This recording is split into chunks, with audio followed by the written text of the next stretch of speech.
Hello, everyone. Welcome to one more podcast for the Athletic School.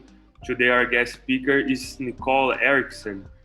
She's a mental performance consultant. So, we're gonna talk a lot about how you can improve your performance through your through your brain, through your mental, right? So, Nicole, thanks so much for being here and being willing to talk with us. Thank you for having me. I'm excited. All right. So just to begin with, what is the main goal of sports psychology? How can sports psychology help athletes improve their performance?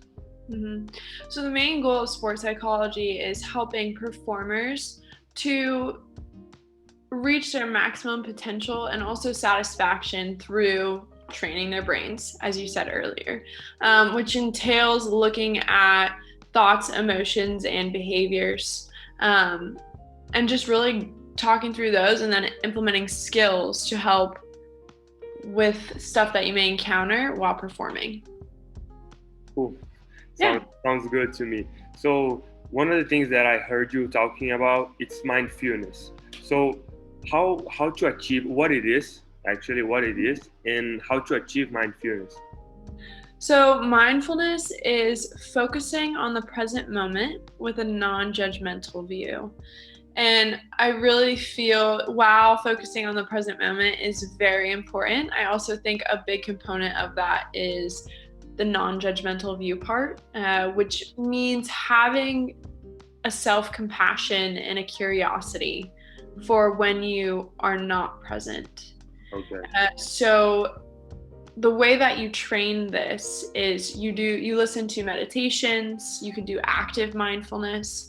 So really what you're trying to do is while you are practicing it, focusing on the task at hand, and when you start to wander, so when you have thoughts that are not pertaining to the task, you notice those thoughts and the wandering, and as soon as you notice those or how fast you can notice those, you stop for a minute and say, okay, I'm wandering. That's okay. Mm-hmm.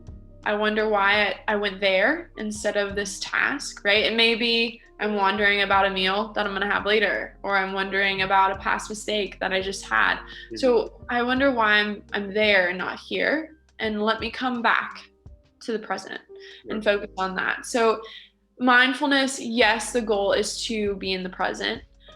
And I believe at the same time, the main goal is to learn how to be kind to yourself and be curious with yourself, and getting back to the present.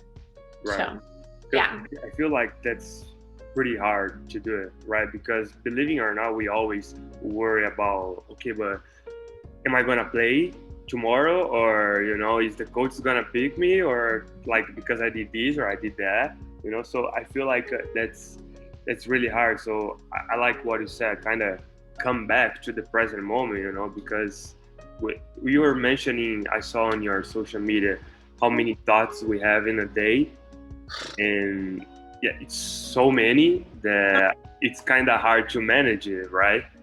Definitely. And you hit a good point. You hit a few good points.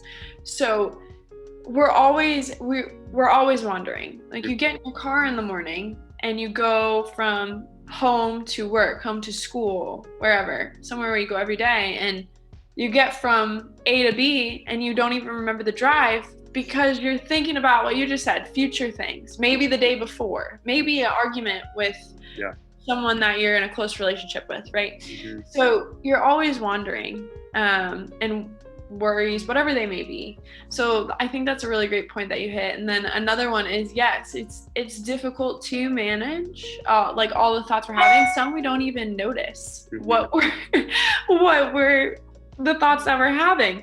So practicing mindfulness helps to notice the wandering more and notice the thoughts that we're having more, and being able to stay present.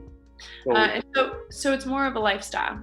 Right. And you think that takes a lot of practice, or is something that usually people are aware it's easy to do? Like, does it take practice to do that, to get that mindfulness? Yes, I believe it does. It's just like anything else. And I think that's with sports psychology, one of the misconceptions of it. If individuals believe the skills that we teach is a one and done, right? One and done, and we get it, I got it, now I'm gonna go use it. Well, it doesn't really work like that. It's more so you take these skills just like you would, learning how to tennis serve or proper shot in basketball or, plays, motions, whatever it may be. It takes time to learn and then practice to where it becomes more automatic or you're noticing it more on your own throughout your day. Yeah, that's good. Yeah, and I know it's pretty hard to practice that. Like since you don't see the results, not you don't see the results, but once you try, but then for some reason you really can get it, and keep practicing and keep pushing it and believing that one day that's gonna work. It's hard, but yeah, I mean you gotta believe. So my next question for you is can I touch on a point real quick? Please. So I think like what you just said, so I think we get discouraged easily, especially with the mental concepts, because one, you don't really see them. So you're a soccer player, correct? Yeah. So let's say you're working on like PKs, okay? And you can see the ball going into the net. You can see when you're missing. And the thing about it is with like mindfulness, right? You don't necessarily see it. So you may notice it here and there. And maybe once you get it and you have an off day and you're not able to do that, well, that same thing happens when you're playing in soccer, right? You may be working on a skill in soccer and that game, it's just not clicking. Or like if you're a golfer, for some reason, your short game is just completely off. And so that happens with the mental side too. Not a one and done, and you're gonna have off days, just like anything else. So anyway. Yeah, no, and I like what you said, and also that's kind of how I decided to bring you here, because I feel like people think that it's only about the sport, it's only about the physical, but it's actually goes way beyond that. Like I feel like as an athlete, we get in a point that we are basically almost the same, and it's our mind that is gonna dictate who's gonna win. Right. So yeah, that's why I decided to bring you here to talk about that, because I feel like and that's our goal here in the athletic school, because I feel like so many athletes they miss like the mental strength, So yeah, I really like what you said. Yeah, and I really appreciate that too, because it's funny, one of my like slogans, and you see it on my website, it's go beyond the plateau. So similar to what you're saying, because I've grown up as an athlete, I've worked in athletics for a while now, but it's true. I feel like at a certain point, athletes get to a plateau. And everyone, right, you do all the physical stuff and you're on the up and up, and then you reach this point where it's stagnant and everyone's kind of in that area. And a lot of what's missing is the mental side. It's like the next thing that someone can use to go beyond the plateau. So thank you for having me on, and thank you for appreciating the mental side. Yeah, no problem, because I feel like if we get all the champions, the best athletes in every sport, they have that mental toughness, and that's literally what makes them just better than the other average players. Because so that's why I really wanna kind of understand how their mind works, because we know what they do with their bodies. If you go work out, if you practice here, you work hard, but like it needs to be something else, and I think that something else is how their mind works. For sure. I completely agree. Good. So my next question for you is, let's say I have a big game or a big competition coming up. How psychology can help me prepare for these kind of situations when I, we have in the Olympics right now, and you see so many different athletes doing so many different things. So how in a big competition, a big game, how can I prepare myself for that? So and that's part of working with someone like myself. It's definitely figuring out where you perform your best, like what zone is a good way to put it, right? So if you're someone that maybe does better in a calmer state, that would depend. So that would help you to determine what you should do beforehand to prepare for that match or that game, right? So, or if you're someone that likes to be super hyped up, that would change the routine, right? And then from there, once you figure out what the best zone is for you to be in going into a game, then you take that and create a pre-competition routine that best suits you. And so it's very individualized depending on the person, because everyone's different. Right. And so it's very important to be, and that's one of my main goals when working with people, is really building an awareness, self-awareness as a player, as a person at the beginning. Because if you don't understand yourself on a deeper level as an athlete and as a person, it's going to be hard to implement those skills that we talk about. So routine-wise, that now, again, with the other stuff, like for instance, like going into the Olympics, I mean, there is a lot that goes into that, and you're in the limelight, you're on the stage, it is time to go. And so I'm sure there's a lot of pressures, there's a lot of thoughts, there's a lot of emotions that go into that. And so having someone like myself to talk to and work through and understand those emotions and pressures, again, building that awareness around it, would already help with preparing for something like that. Yeah, no, I like what you said about knowing yourself, because I feel like that's, again, many athletes, they miss that, like they just, I don't know, they think that if it's working for someone else, it's going to work for you. And well, that doesn't mean anything. That it might, but I mean, not for sure, So like knowing yourself, knowing what your limits are, where you can go, like what kind of getting to know like what zone you work better, you perform better. I really like that, and I feel like it's hard to figure out. It's hard to know yourself, right? But I feel like once we get to know ourselves better, that becomes easier to perform, to get better results.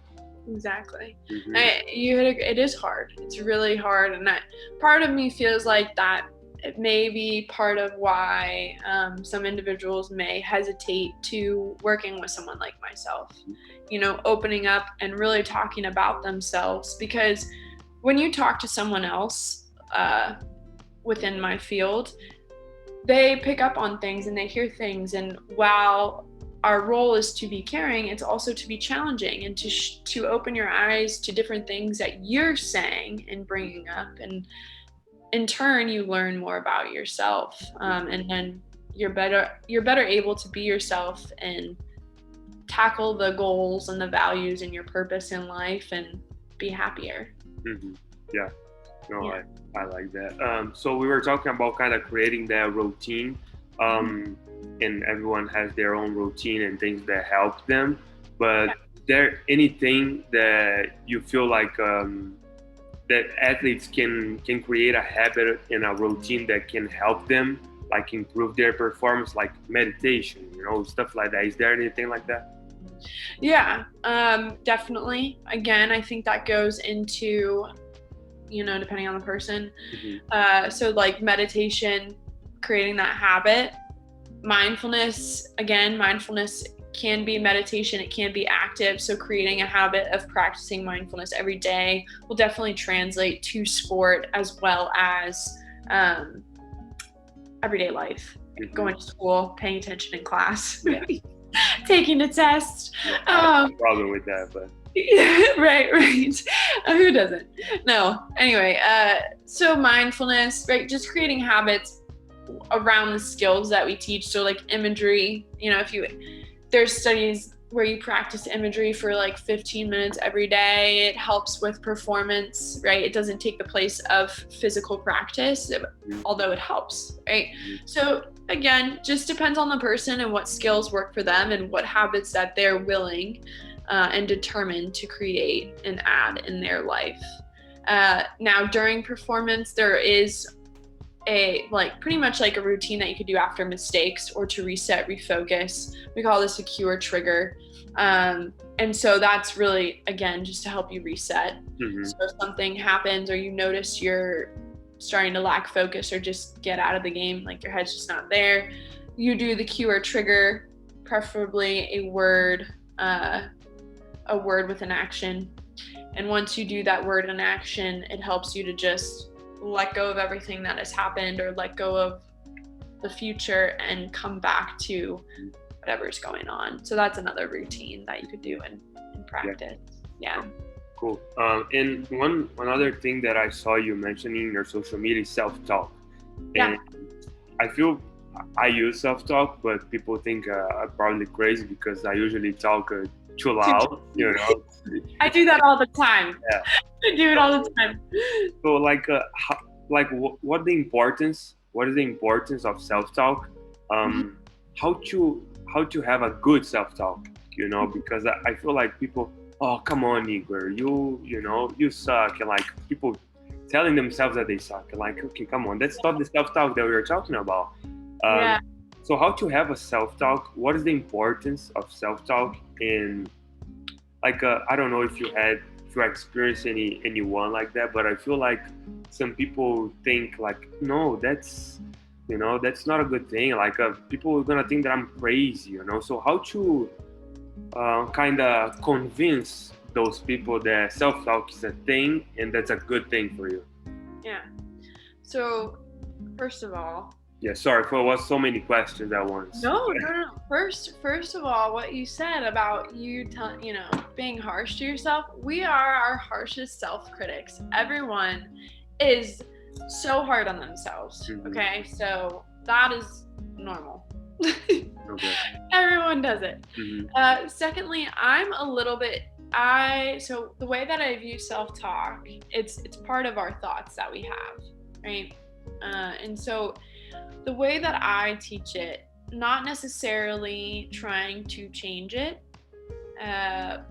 more so learning more about it, learning about like noticing those thoughts that you're having, like you said, Igor, you suck, right? Just noticing that and saying, hold on a second, I'm having this thought. Is this thought helpful and productive for me to be having? Well, would you say it was helpful and productive? No, it's not. So we're just gonna let that one float on by. Just gonna let that one go. Now let me focus on the task. And when a helpful thought comes up, maybe like, okay, go here, right? So like a direction or an instruction that you may have, or focus on the present, right? Okay, I noticed that thought, and that's something that is helpful and productive for me, so I'm going to use that. So I don't necessarily see it as changing it or trying to stop those thoughts, because for me, with my philosophy, telling yourself like, no, that's bad, you can't think that way, that's negative, it's almost like invalidating you, you know, it is, and it's punishing in a way, where it's normal to have, like I said, we're all our own self-critics. We're really harsh on ourselves, and that's okay. It's part of us. Our brain, our brain's just trying to protect us from what it thinks is something trying to kill us, like a big old bear or a tiger or something, when in reality, it's just making a mistake on the soccer field, right? Yeah. Or feeling embarrassed or letting my teammates down. So it's not necessarily life or death, but our brain thinks of it that way. So it pushes out these thoughts like, no, you need to fix this, whatever. So it's normal. So, telling yourself, stop, no, they're just going to get louder. They're not going to go away. So it's more so learning how to notice those thoughts that you're having that self-compassion and understanding of yourself, not necessarily the thought, but understanding of yourself what your values are, and then just moving in a direction of, okay, this thought, I like to describe it as a balloon, right? A balloon pops up while you're on the field. It says, you suck. This thought isn't helpful. I'm gonna let that balloon go, let it float to the sky, and then I'm gonna get back to what I'm doing, right? So that's how I view self-talk and how I help individuals. I like that, and I completely agree, because the thoughts, they will come anyway, like it's not something that you can really control, so but what we can control is how we're going to react to those thoughts. So it's just like, I like what you said about the balloon, because it's literally, you can hold to the thought or you can let it go. There's this Brazilian writer that he used a technique that's called DCD. So whenever a thought comes to your mind, you doubt about the thought. So like, is this true? And then you criticize the thought. So like, no, I don't think this is true, or this is not a good thing, or this is a good thing. And then and then you decide what is good. Like, oh, okay, I'm gonna hold to that balloon, or no, I'm gonna let it go. So I love that. And so that's why I feel like self-talk is so important, because the thoughts will come to you, and it's up to you to hold them or to let them go. So I love what you said. I like the balloon. I'm gonna use that. Yeah, use it for sure. Great. Yeah. Good. So my next question is, I see so many athletes not having a balance between their professional and personal life. Letting, like, I don't know, the boyfriend, the girlfriend, or the parents influencing their performance. So how to react to that, how to deal with that, how to manage that? Yeah, that's a really great question. And I go a lot of different ways. So when you're asking the question, what do you mean by, like, the boyfriend or the girlfriend, the partner, or the family member influencing their performance? So I mean, let's say, I don't know, I just had a fight with my parents because, for something completely stupid that doesn't involve in sports at all. But I have practice in 20 minutes. And then I go to the field, and then, I guess the mindfulness would help me again, right? Because I would be present in that moment. But like, how to not let the personal life influence in the professional life, or even in a game. Like, let's say, I don't know, my girlfriend came to watch me in this game, like, oh my gosh, she's here, I gotta perform, I need to do this for her, and how to not let that influence us in a bad way. Oh, I don't know if there's a simple answer for this. I imagine. So I think you hit the nail on the head, especially with, like, the skills that I really love to teach, which is mindfulness. And that self-awareness piece. I really love emotions. I love to talk about emotions because I believe the more that you understand what emotions you are feeling, so all the different ones, because you get in a fight with your parents, there may be anger, but guess what? There's a lot of other ones underneath that that are festering inside you that you may not realize, right? So really just having more awareness and being able to label those emotions for what they are, and understanding that it's okay to feel the way that you feel after being in a fight with your parents, right? So, and once you build an understanding of your emotions and being able to check in with yourself, it helps to regulate them and accept them for what they are. So I got an argument with my parents. I feel angry. I feel disappointed. I feel, mad, right? And now I have to go practice and telling yourself, okay, I feel these emotions. and that's okay. It's okay that I'm feeling this way. Now, what do I want to focus on for my game? Okay. What direction, what do I want to put out on the field today? So, and it sounds like, well, how would that work? It works. Once you learn how to accept your emotions and understand them more, it's so awesome. You're just better able to process. Yeah. And not necessarily move on, because you don't have to move on, but because they're still there, you're just able to respond in a different way and execute what you want to do.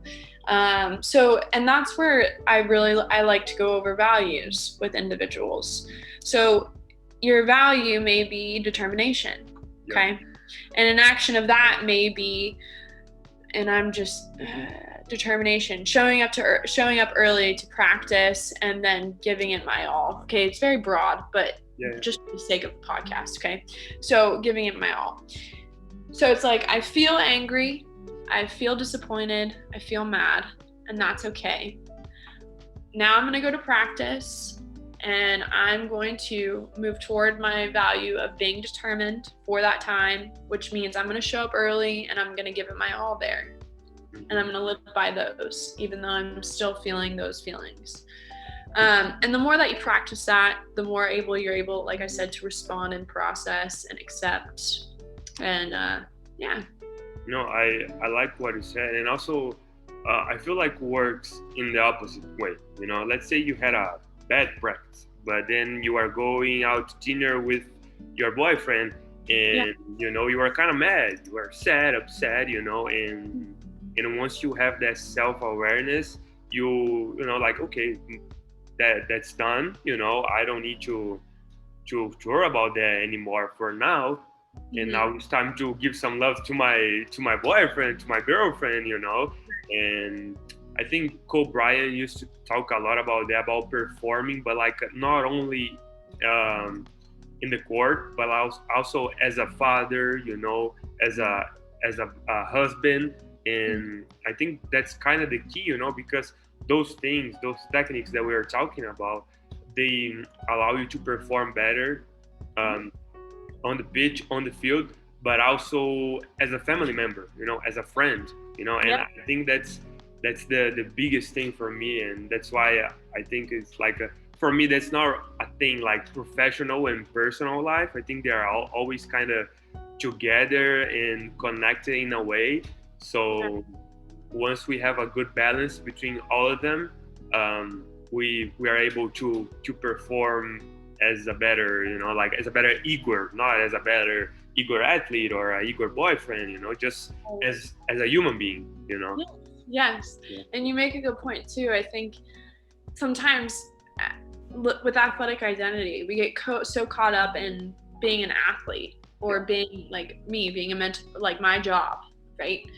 So high within that identity that it starts to bleed or take over everywhere else. So, and I love the way that you just said that is you just be Igor, or I'm just Nicole, right? And it's not Nicole, the mental performance consultant, or it's Nicole, just Nicole, So I love the way that you put that. That was awesome. Yeah, good. Thank you. Yeah. So my next question is, what is the big issue that you think athletes face that doesn't let their performance their best? Oh, that's a hard one. It's probably not just one thing, but like working with your clients, like what is the biggest thing that you always facing? I would say self-awareness. Okay. I think that and fear of failure are the two biggest ones. I think, like growing up, there's so many influences toward who we are. And so to be able to sit down and talk through like who we actually are and understand ourselves on a deeper level, we don't get to do. Yeah. And so to be able to do that is really awesome. And I think that's much needed. And fear of failure. I think, and that there's a lot of components to that, different ones. So someone could be experiencing fear of failure because, like you said, you don't want to let down important others, girlfriend, okay? Or fear of feeling shame and embarrassed for not executing properly or getting pulled from a game. So being able to tackle those and understand those, because it's tough. Yeah. But yeah, two biggest ones. And I agree with you, and like it's so hard to overcome, you know, like those things. I feel like, and you said something that it's awesome. Like growing up, we face so many different things, and unfortunately, school doesn't teach us like how to deal with emotions, you know. And I think like if we could help our kids in a certain way to deal with emotion, you know, like another thing that we don't learn in school is like finance, you know, stupid things like that, but that makes a huge difference in our life. So if we could learn about emotions, emotion intelligence, how to deal with emotions, how to deal with finance, you know, personal finance, you know, but we are learning chemistry that we're probably not gonna use, you know, nothing against, but like it's just like okay, does that makes me a better human being, or just, you know, like what is the purpose of this? So yeah, I feel like growing up we could, if we had these type of things growing up, we could be a better society with a better community, you know, a better human being, not only for ourselves but for people around us. And yeah, you know, I really like what you said. Okay, so my last and next question for you is a question that we always ask our guest speaker is how you define success, how you measure success. How I measure success I would say the willingness to try is how I'd measure it, right? And the little wins. Because, yeah, that's how I'd say. That's how I would do it. I think that's what matters, you know? And then the success, the outcome will come with it. Yeah. And if it doesn't, at least, you know, you tried. Yeah. You gave it your best. Yeah, I agree with you. If you gave your best, you know, like that's what really matters, you know. I think it's hard when we start measuring success by the achievements that we had, you know, by the medals that we got or the trophies that we had, you know, because, well, there's a lot of people working really hard, you know, and maybe they're just not meant to be that. They're maybe just a hard worker, and that doesn't mean that they are a failure, you know. They too can be a winner not having the same results. Yeah. So actually, that wasn't my last question. I have one more. If you had the opportunity to say one quote, you know, a sentence, a phrase for everyone in the world, you know, you would be able to tell everyone in the world just one quote, just one time, what would you say? I would say this quote, and this one really is, I love this one. So, if I cannot do great things, I will do small things in a great way. And that is Martin Luther King Jr. Nice. I love it. I haven't heard that one. It's really good. Yeah, similar to what we were just talking about. But yeah. Well, thank you so much.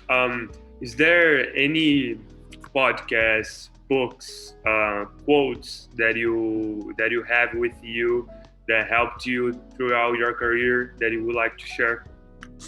For sure. So a couple books. What I really got into when I first started was The Happiness Advantage. Okay.